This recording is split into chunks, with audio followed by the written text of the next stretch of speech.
विधानसभा को जो तोड़ दी गई थी उसको इनके लिए करवा रहे हैं मीटिंग के लिए। आज का इसका क्या उद्देश्य था और क्या मकसद? हमारा आज की मीटिंग बुलाने का उद्देश्य जो है वो ये था कि कनीना जो है सन 1952 से लेकर के 1972 तक हल्का था, विधानसभा क्षेत्र हुआ करता था।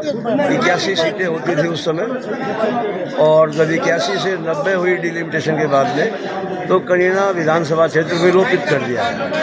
हमने इसके लिए 2006 में पुनर्गठन हुआ विधानसभा क्षेत्रों का, तब भी आवाज़ उठाई थी। उस समय आश्वासन भी मिला था, लेकिन राजनीतिक कारणों से वो आश्वासन सिरे नहीं चढ़ पाए।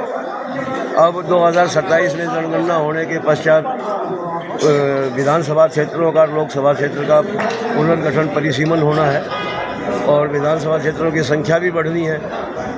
तो हम इसलिए इस प्रयास में हैं समय रहते कि इलाके के लोगों को जागरूक किया जाए, ताकि अपने दक्षिणी हरियाणा का प्रतिनिधित्व विधानसभा में मजबूती से रखने के लिए एक और विधायक यहाँ से बन सके। आज की बैठक के अंदर क्या कुछ निर्णय लिया गया है? आज की बैठक में ये विधानसभा की सब शर्तें पूरी करता है।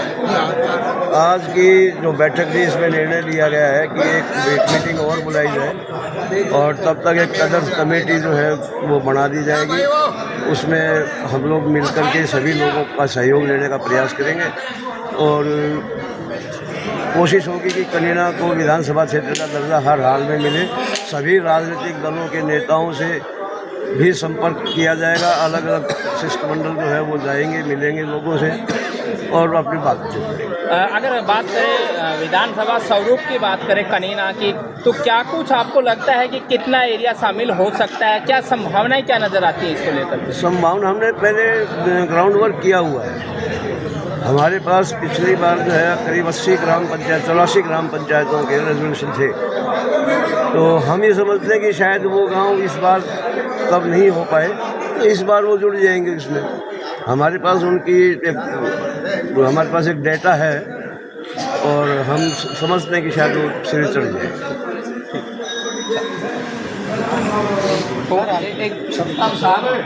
सर, आज आपने जो मीटिंग की अध्यक्षता की कि कनीना जो नगर पालिका तोड़ या विधानसभा तोड़ दी गई थी उसको दोबारा से बनाया, तो इस मीटिंग में लोगों के सुझाव भी आपके पास आए हैं, तो आपका क्या कुछ कहना है और किस तरीके की आपकी आगे की रणनीति रही? देखो, ये पूरी जनता की भावनाओं का है ये कि जब शुरू में देश आज़ाद हुआ था और पहला इलेक्शन 1952 में हुआ था, उसमें हमारी विधानसभा कनीना था और उसमें सबसे पहले कनीना से ही एमएलए बने थे सूबेदार ओंकार सिंह। दोबारा भी 1954 में सूबेदार लाल सिंह बने और 1972 तक ये चलता रहा। और जो हम चाहते थे, हमारी जनता चाहती थी, वैसा ही काम होता था। विशाल हरियाणा का हुआ, प्रतिनिधि हुआ, चाहे कोई भी कहो, जो हमारे नज़दीक थे तो हमारे लगातार 2 यहाँ बने, फिर 2 बार बहु दलीप सिंह बना। अभी हमारे कनीना गांव की या चारों तरफ, सिर्फ कनीना गांव का नहीं, कनीना गांव के ब्लॉक हैं, उनकी सबकी आवाज़ है। पीछे भी 2006 में भी यही आवाज़ थी कि हमारी जो पहले इज्जत थी वो दोबारा मिलनी चाहिए। हाँ, कि हमारे को दूर नहीं, जो जिसका नहीं था उसको हक मिल गया और हमारा हक दोबारा हमें मिलना चाहिए। उसी लड़ाई के, उसी के रास्ते पर हमारा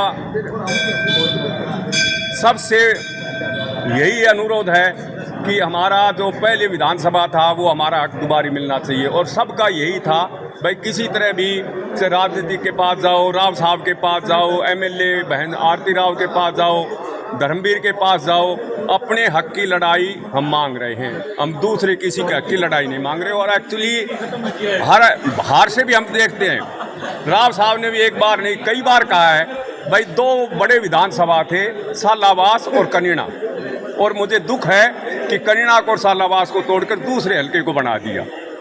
तो हमारा जो सबसे बड़ा प्रतिनिधि है राव इंद्रजीत सिंह, उनका भी दिल में ये है कनीना विधानसभा दोबारी बननी चाहिए। अब आपकी विशेष मांग क्या है? परिसीमन आयोग से आपकी विशेष मांग क्या रही? हमारी यही मांग रहेगी, चाहे आगे कितना बढ़ो, हमारा हल्का बढ़ना चाहिए। ठीक, हमारा